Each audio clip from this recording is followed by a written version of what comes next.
কেমিস্ট্রির ক্লাসে প্রত্যেককে স্বাগত। প্রশ্ন, কার্বনিল যৌগ থেকে এই বিক্রিয়ায় উৎপন্ন যৌগটি হলো অ্যাসিটালডিহাইডের সঙ্গে গাঢ় H2SO4 এর বিক্রিয়া 25 ডিগ্রি সেন্টিগ্রেড তাপমাত্রাতে উৎপন্ন যৌগ। অপশানগুলি হলো A benzene, B cyclohexane, C trioxane, D প্যারালডিহাইড।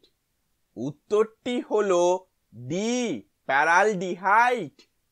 এই উত্তরের ব্যাখ্যাটি আমরা পরের স্লাইডে দেখব।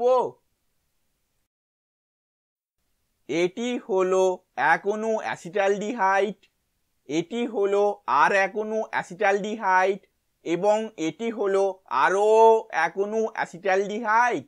অর্থাৎ মোট 3 অণু অ্যাসিটালডিহাইড গাঢ় H2SO4 এর সঙ্গে 25 ডিগ্রি সেন্টিগ্রেড তাপমাত্রাতে এই মেকানিজমের মাধ্যমে বিক্রিয়া করে প্যারালডিহাইড নামে এই সাইক্লিক ট্রাইমারটি উৎপন্ন করে।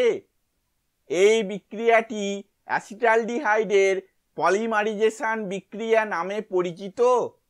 ভিডিওটি দেখার জন্য ধন্যবাদ।